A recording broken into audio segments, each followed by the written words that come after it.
Alright guys, what's going on? Episode 2 of the Pro-Am car build. I'll let you guys know what we kind of got done since the last episode and what we're going to get done today. So when I got this chassis, I would say about 75% of it was stitch welded.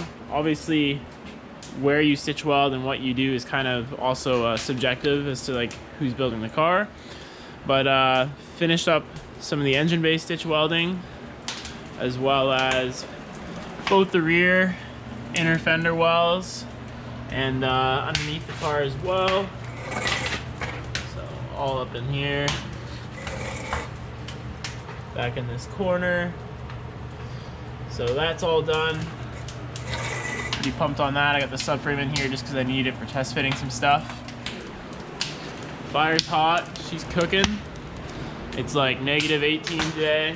It's cold as hell out here, but we're making it work. We got a race car to build. So I'll show you one of the key things I've been working on just over the last couple days here with our fuel cell. So there's a lot of humming and hawing as to where I wanted to put this thing. A lot of E46 and 46 guys have been putting it right here, counter to the driver.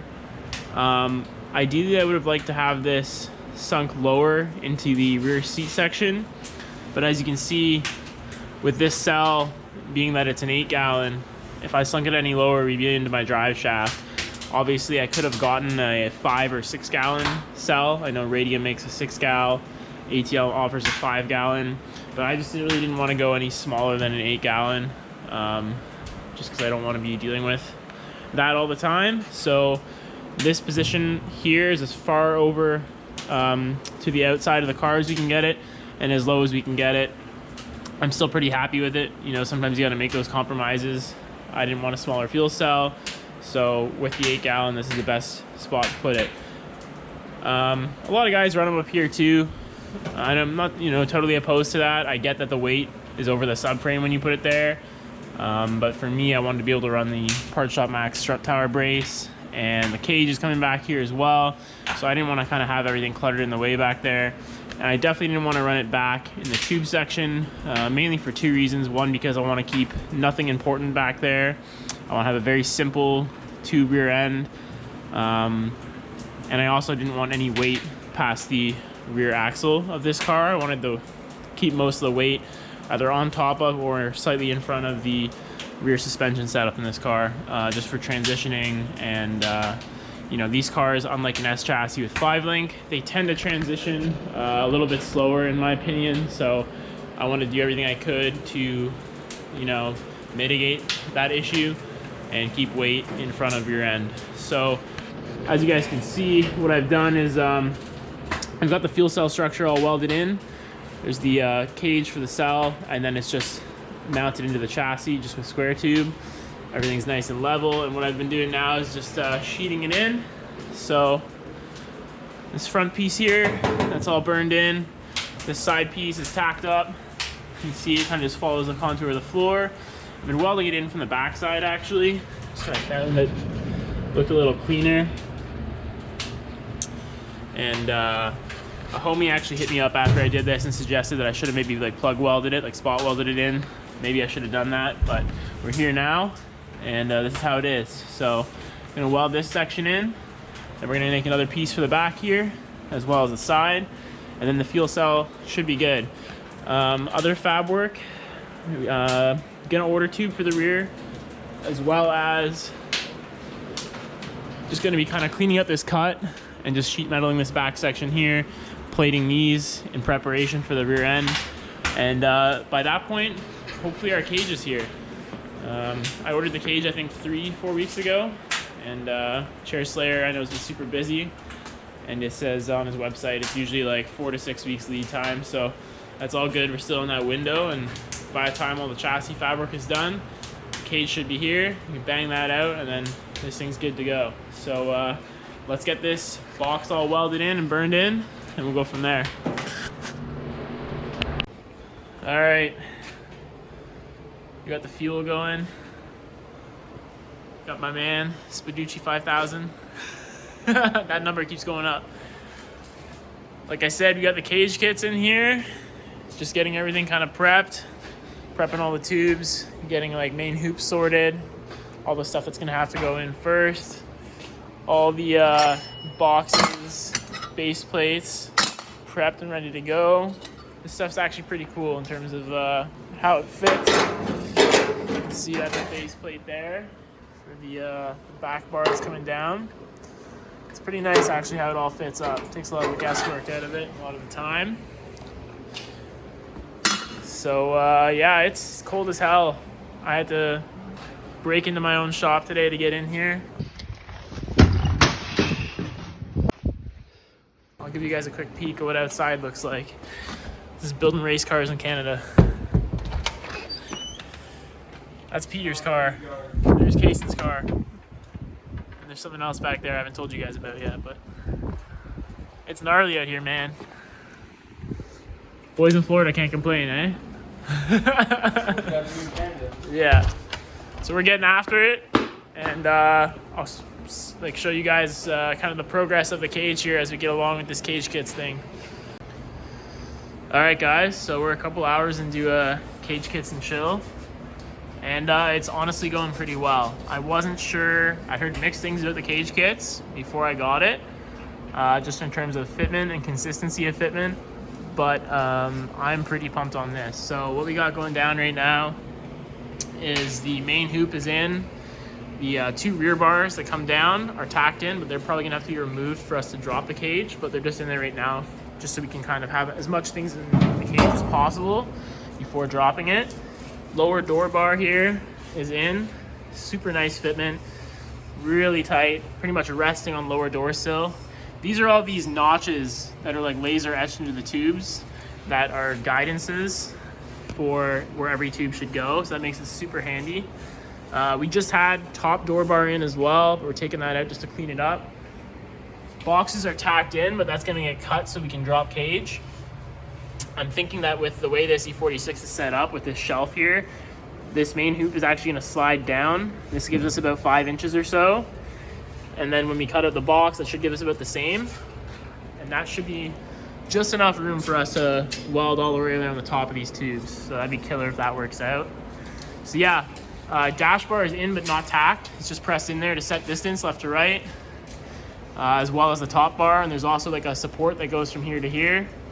So yeah, right now getting as much in as possible so that when we drop cage and start welding around stuff, it reduces the chance of things warping or bending and sets distance nicely. So we've been hustling, but honestly, it's pretty sick because we're only like what? Not even 24 hours into it? Oh, well, haven't been working for 24 hours. Yeah, we started this yesterday. I'd say in total, what, we're probably like 6 hours into this? Yeah. Probably 6 hours. Not bad. But yeah, now we're gonna start burning stuff in, so let's get after it. Burning in this guy over here. Just gotta do that bottom section. Base plate's going in. Cage is dropped. We'll be burning that in a sec. Let's go. You. All right, so cage is dropped. All the insides that we couldn't get are burned in. Can't really see this one. We had it ratchet strapped from bottom to bottom across cage. All these Johnnies. Sheesh. Got the tops of these bars burned in as well. As well as on the other side over here. So now we're just going to set the cage, like the whole structure, back up on the boxes. Then we can do the down bars, lower door bar, which we'll obviously have to ratchet strap the fronts together. And then, then the lateral bars, or horizontal bars rather, can go in. So cage hoop bar, dash bar. But man, so far so good. Pretty pumped on it. Let's keep hammering. Come together. Yep. All right, guys, so some more cage progress. Boxes are tacked in. Cage is obviously together now. Outsides of tubes that were hard to get at, like I said earlier, were ratchet strapped. Outsides are welded around. Door bars are tacked in on both sides. Got the rear X back here, all tacked up as well. Just have to like set distance. So this tube is obviously distance is already set because of the horizontal bar here, or diagonal bar rather, going down. So that obviously sets the distance on this tube. But this guy over here, just gonna move it in to match distance here. And right now I got the final base plates tacked in for the intrusion bars. Wanted to make sure that those fit nicely before we burn the rest of the cage in. So I just welded up the intrusion bars now. These Johnnies right here. Sheesh. It's nice because you can weld these welds all the way around, and then you can place it back in, and then you can still get around the welds upper and bottom and then to the base plate. So this is it. Final section of the cage here going in. Pretty happy with it. I'm debating doing some like dimple dyed gussets. It is pretty close, but I've always liked the look of that. So, you know, if we're in here, may as well make it look super baller. But we'll see. But yeah, let's keep hammering it out. One thing I noticed too is I never showed you guys the final product from the fuel cell. Pretty happy with how it turned out. It's sheeted on all four sides. It looks nice. I made it without the cage, just by visualizing some stuff. And we got lucky because you guys can see how close it is. But I think it's gonna look super clean with the fuel cell sitting nice and flush in there. And give you another look how close that is. Pretty pumped on that. Fingers were crossed for sure the whole process making this thing, but it's a bit of a relief now to see that it all fits nicely. Section back here, pretty happy with that, how that turned out. Just sectioned it into the square tube over here. So yeah, things are moving, man. This car needs to be running, driving, and painted in a couple months. Let's get it. What is going on, guys? All right, so you can see behind me, the cage is done. Pretty pumped on it. I would say overall that this took us about 16 hours from the start to completion. I would say about 6-7 hours in, we had the whole cage tacked up. What actually took the longest, as it usually does, was like fine details, getting stuff exactly where we wanted it, and then going ahead and welding that. I added some of these dimple dyed gussets up here on the A-pillar. Wasn't really necessary, but I've always liked the look of them, wanted to do it, so we did it. That's my answer. That's the way she goes. Pumped on how those turned out. I think it really looks nice. This morning I got these plates burned in, and this is just going to be for a bar that I always connect into the frame rail from the strut tower, just a little support bar. Otherwise, since the cage has been completed in terms of fab work, there hasn't been too much that I've done that's like fancy, but you know, we filled all the holes in the firewall, so I've been just grinding all those flush, making it look nice and smooth, kind of shaving the engine bay, if you will. I got rid of all the tabs and brackets that were in here too. Back here, just have both of these rear frame rail sections capped off, and what we're gonna do here, I've tacked this all in here and kind of stitched that, and there's gonna be a piece of square tube that's gonna connect from this frame rail end here, come across, and then to join that square tube to this section here, I'm gonna put a nice piece of sheet that's gonna go butt right into this lip, and that's gonna come flat across to that square tube, and that way we'll have a really nice, clean looking, squared off rear end that we can build our rear section off of. We are waiting to build the rear section, as I mentioned earlier, because we're gonna get our quarters. Those are ordered now, so Big Duck Club should be coming through with those in the next couple of weeks. So I'm super pumped on that, because then we can cut the rear end off, and that gets us pretty much, that'll be the last thing we have to do before this thing goes to paint. In terms of fab work that needs to be done next, which we'll be working on tomorrow, just gonna clean up this trans tunnel area. Basically just gonna put a flat piece here, gonna cut it open in here and have a flat piece here, and then a removable piece on top of that to access top of shifter and do maintenance, whatever we have to do. I'm not too worried about having too much access in there, because this thing does have quite a bit of room and my transmission isn't very big. So we're getting there, guys. Pretty pumped on how this is turning out. Been hustling pretty hard here, a lot of late nights. But I would like to have this thing painted hopefully mid-April, but we'll see. But yeah, it's paying off. Car's looking good. Metal work is always one of those stages, in my opinion. It's just like, that is the winter of building a car, so to speak. It's just drags on forever. but we are almost there. Sheesh. Looking good. All right, so in the next episode, you guys will see, we will have the trans tunnel fixed up. We're gonna hopefully have the rear end section started.